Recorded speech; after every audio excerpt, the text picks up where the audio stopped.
Maligayang pakikinig sa Tagalog Audio Bible PH.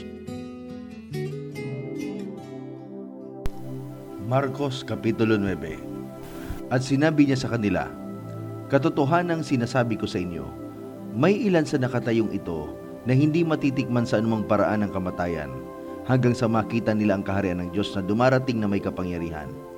At pagkaraan ng 6 na araw, ay isinama ni Jesus si Pedro at si Santiago at si Juan, at sila'y dinalang bukod sa isang mataas na bundok, at siya'y nagbagong anyo sa harap nila. At ang kanyang mga damit ay nagniningning, na nagsisiputing maigi, na anupat sino mang magpaputi sa lupa ay hindi makapagpapaputi ng gayon. At do'y napakita sa kanila si Elias na kasama ni Moises, at sila'y nakipag-usap kay Jesus. At sumagot si Pedro at sinabi kay Jesus, "Rabay, mabuti sa atin ang tayo'y dumito at magsigawa kami ng 3 tabernakulo, isang sayo, at isang kay Moises, at isang kay Elias." Sapagkat hindi niya nalalaman kung anong isasagot, sapagkat sila'y lubhang natakot. At dumating ang isang alapaap na sa kanila'y lumilim, at may isang tinig na nanggaling sa alapaap, "Ito ang sinisinta kong anak, siya ang inyong pakinggan." At karakarakay sa biglang paglingap nila sa palibot-libot, ay wala silang nakitang sinuman, kundi si Jesus lamang nakasama nila. At habang nagsisibaba sila sa bundok, ay pinagbili niya sa kanila na sa kanino man ay huwag nilang sabihin ang kanilang nakita, maliban na ang anak ng tao ay magbangong muli sa mga patay. At kanilang iningatan ang pananalitang ito, at nagtatanungan sila kung ano ang kahulugan ng pagbabangong muli sa mga patay. At tinanong nila siya na sinasabi, "Bakit sinasabi ng mga eskriba na kinakailangang pumarito muna si Elias?" At sinabi niya sa kanila, "Katotohanang si Elias ay pariritong mauna at isasauli sa dati ang lahat ng mga bagay. At paanong nasusulat ang tungkol sa anak ng tao na siya'y maghihirap ng maraming bagay at pawalang halaga? Datapwat sinasabi ko sa inyo na naparito na si Elias, at ginawa din naman nila sa kanya ang anumang kanilang ibig ayon sa nasusulat tungkol sa kanya." At pagdating nila sa mga alagad, ay nakita nilang sa kanilang palibot-libot ang lubhang maraming mga tao, at ang mga eskriba ay nakikipagtalo sa kanila. At pagdakay ang buong karamihan, pagkakita nila sa kanya, ay nagtakang mainam at siya'y binati. At tinanong niya sila, "Ano ang ipinakikipagtalo ninyo sa kanila?" At ang isa sa karamihan ay sumagot sa kanya, "Guro, dinala ko sa iyo ang aking anak na lalaki na may isang espiritong pipi. At saan man siya alihan ito, ay ibinubuwal siya at nagbubula ang kanyang bibig, at naggangalit ang mga ngipin, at unti-unting natutuyo. At sinabi ko sa iyong mga alagad na siya'y palabasin, at hindi nila magawa." At sumagot siya sa kanila at nagsabi, "O lahing walang pananampalataya, hanggang kailan makikisama ako sa inyo? Hanggang kailan titiisin ko kayo? Dalhin ninyo siya rito sa akin." At dinala nila siya sa kanya. At pagkakita niya sa kanya, ay pagdakay pinapangatal siyang lubha ng espiritu, at siya'y nilugmok sa lupa, at nagpagulong-gulong na bumubula ang kanyang bibig. At tinanong niya ang kanyang ama, kailan pa nangyari sa kanya ito? At sinabi niya, mula sa pagkabata, at madalas na siya'y inihahagi sa apoy at sa tubig, upang siya'y patayin. Datapat kung mayroon kang magagawang anumang bagay, ay maawa ka sa amin at tulungan mo kami.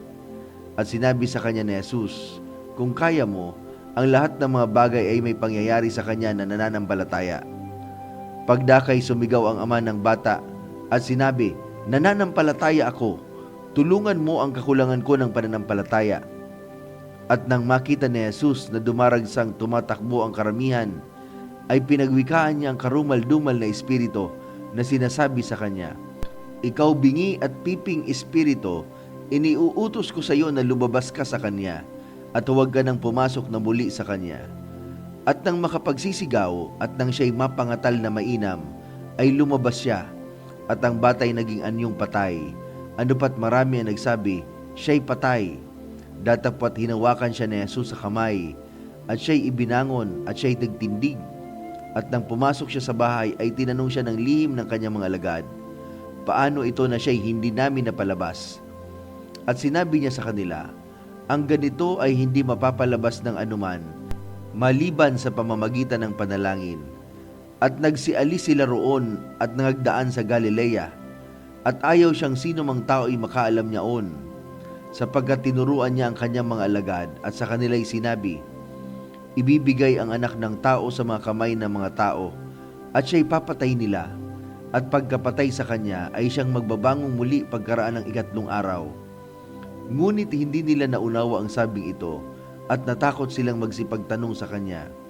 At sila'y nagsidating sa Capernaum, at nang siya'y nasa bahay na ay tinanong niya sila, ano ang pinagkakatwiran ninyo sa daan? Datapat hindi sila nagsiimik, sapagkat sila ay nangatalo sa daan kung sino ang pinakadakila. At siya'y naupo at tinawag ang 12, at sa kanila'y sinabi niya, kung sino man ang ibig na maging una ay siyang mahuhuli sa lahat at lingkod ng lahat. At kinuha niya ang isang maliit na bata at inilagay sa gitna nila, at siya'y kanyang ikinalong, na sa kanila'y sinabi, ang sino mang tumanggap sa isa sa mga ganitong maliliit na bata sa aking pangalan, ay ako ang tinatanggap. At ang sino mang tumanggap sa akin, ay hindi ako tinatanggap, kundi yaong sa akin nagsugo. Sinabi sa kanya ni Juan, Guro, nakita namin ang isa na sa pangalan mo'y nagpapalabas ng mga demonyo, at pinagbawalan namin siya sapagkat hindi sumusunod sa atin. Datapwat sinabi ni Jesus, huwag ninyong pagbawalan siya, sapagkat walang taong gumagawa ng makapangyarihang gawa sa pangalan ko, na pagdakay makapagsasalita ng masama tungkol sa akin. Sapagkat ang hindi laban sa atin ay sumasa atin. Sapagkat ang sino mang magpainom sa inyo ng isang sarong tubig, dahil sa kayo'y kay Kristo, katotohanang sinasabi ko sa inyo, na hindi mawawala sa anumang paraan ang ganti sa kanya.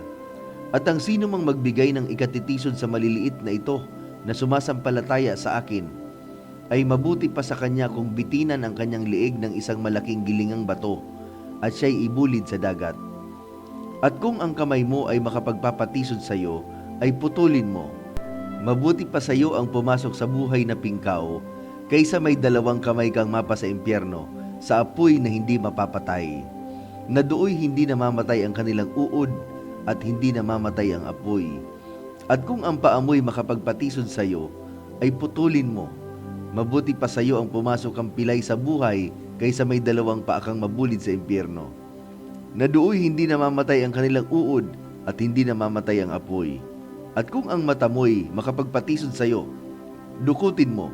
Mabuti pa sa iyo ang pumasok sa kaharian ng Diyos na may isang mata, kaysa may 2 mata kang mabulid sa impyerno, na dooy hindi namamatay ang kanilang uod at hindi namamatay ang apoy, sapagkat bawat isa'y aasnan sa pamamagitan ng apoy. Mabuti ang asin, datapwat kung tumabang ang asin, ay ano ang inyong ipagpapaalat? Taglayin ninyo sa inyong sarili ang asin at kayo magkakaroon ng kapayapaan sa isa't isa. Marcos Kapitulo 10. At siya'y umalis doon at pumasok sa mga hangganan ng Judea at sa dako paroon ng Jordan. At ang karamihan ay muling nakipisan sa kanya, at ayon sa kanyang kinaugalian ay muling tinuruan niya sila. At nagsilapit sa kanya mga Fariseyo, at siya'y tinanong, matuwid ba sa lalaki na ihiwalay ang kanyang asawa na siya'y tinutokso? At sumagot siya at sa kanila'y sinabi, ano ang iniutos sa inyo ni Moises? At sinabi nila, ipinahintulot ni Moises na ilagda ang kasulatan sa paghihiwalay at ihiwalay siya. Datapwat sinabi sa kanila ni Jesus, dahil sa katigasan ng inyong puso ay inilagda niya ang utos na ito, ngunit buhat ng pasimula ng paglalang, lalaki at babaeng ginawa niya sila. Dahil dito'y iiwan ng lalaki ang kanyang ama at ina, at makikisama sa kanyang asawa, at ang dalawa ay magiging isang laman, kaya hindi na sila 2 kundi isang laman. Ang pinagsama ng Diyos ay huwag papaghiwalayin ng tao. At sa bahay ay muling itinanong siya ng mga alagad tungkol sa bagay na ito. At sinabi niya sa kanila, ang sino mang lalaki na ihiwalay ang kanyang asawa at mag-asawa sa iba, ay nagkakasala ng pangangalo niya laban sa unang asawa. At kung ihiwalay ng babae ang kanyang asawa at mag-asawa sa iba, ay nagkakasala siya sa pangangalo niya. At dinadala nila sa kanya ang maliit na bata upang sila'y kanyang hipuin, at sinaway sila ng mga alagad. Datapwat nang ito'y makita ni Jesus, ay nagdalang galit siya at sinabi sa kanila, Pabayaan ninyong magsilapit sa akin ang maliliit na bata. Huwag ninyo silang pagbawalan, sapagkat sa mga ganito nauukol ang kaharian ng Diyos. Katotohanang sinasabi ko sa inyo, ang sino mang hindi tumanggap ng kaharian ng Diyos na tulad sa isang maliit na bata, ay hindi siya papasok doon sa anumang paraan. At kinalong niya sila at sila'y pinagpala, na ipinatong ang kanyang mga kamay sa kanila. At nang siya'y umalis na lumalakad sa daan, ay may isang tumakbong lumapit sa kanya at lumuhod sa harap niya. At siya'y tinanong, "Mabuting guro, ano ang gagawin ko upang ako'y magmana ng buhay na walang hanggan?" At sinabi sa kanya ni Jesus, "Bakit tinatawag mo akong mabuti? Walang mabuti kundi isa lamang, ang Diyos. Nalalaman mo ang mga utos, huwag kang pumatay, huwag kang mangalunya, huwag kang magnakaw, huwag kang sumaksi sa di katotohanan, huwag kang magdaya, igalang mo ang iyong ama at ang iyong ina." At sinabi niya sa kanya, "Guro, ang lahat ng mga bagay na ito'y aking ginanap mula sa aking kabataan." At pagtitig sa kanya ni Jesus, ay giniliw siya at sinabi sa kanya, "Isang bagay ang kulang sa iyo, yumaon ka. Ipagbili mo ang lahat mong tinatangkilik at ibigay mo sa dukha, at magkakaroon ka ng kayamanan sa langit, at pumarito ka, sumunod ka sa akin." Datapwat siya'y nahapi sa sabing ito, at siya'y yumaong namamanglaw, sapagkat siya'y isang may maraming mga pag-aari. At lumingap si Jesus sa palibot-libot, at sinabi sa kanyang mga alagad, "Kay hirap na magsipasok sa kaharian ng Diyos ang mga may kayamanan." At nagtaka ang mga alagad sa kanyang mga salita. Datapwat si Jesus ay muling sumagot at nagsabi sa kanila, "Mga anak, kay hirap na magsipasok sa kaharian ng Diyos ang mga magsisiasa sa mga kayamanan. Magaan pa sa isang kamelyo ang dumaan sa butas ng isang karayom, kaysa sa isang mayaman ang pumasok sa kaharian ng Diyos." At sila'y nagtatakang lubha na sinasabi sa kanya, "Sino kaya ang makaliligtas?" Pagtingin ni Jesus sa kanila'y nagsabi, "Hindi maaari ito sa mga tao, datapwat hindi gayon sa Diyos, sapagkat ang lahat ng mga bagay ay may pangyayari sa Diyos." Si Pedro ay nagpasimulang magsabi sa kanya, "Narito, iniwan namin ang lahat at nagsisunod sa iyo." Sinabi ni Jesus, "Katotohanang sinasabi ko sa inyo, walang taong nag-iwan ng bahay o mga kapatid na lalaki o mga kapatid na babae o ina o ama o mga anak o mga lupa dahil sa akin at dahil sa Ebanghelyo, na hindi siya tatanggap ng tig-100 ngayon sa panahong ito ng mga bahay at mga kapatid na lalaki at mga kapatid na babae at mga ina at mga anak at mga lupa, kalakip ng mga pag-uusig, at sa sanlibutang darating ay nang walang hanggang buhay. Datapwat maraming nangauuna ay mahuhuli at nahuhuli na mauuna." At sila'y nasa daan na nagsisiahon sa Jerusalem, at nangunguna sa kanila si Jesus. At sila'y nagtaka, at ang nagsisusunod ay natatakot.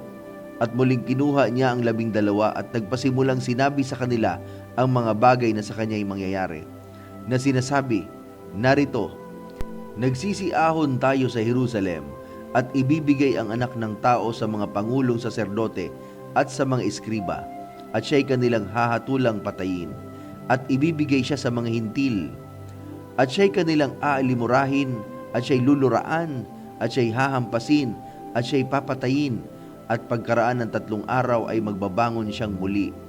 At nagsilapit sa kanya si Santiago at si Juan, na mga anak ni Zebedeo, na sa kanya'y nagsisipagsabi, "Guro, ibig naming iyong gawin sa amin ang anumang aming hingin sa iyo."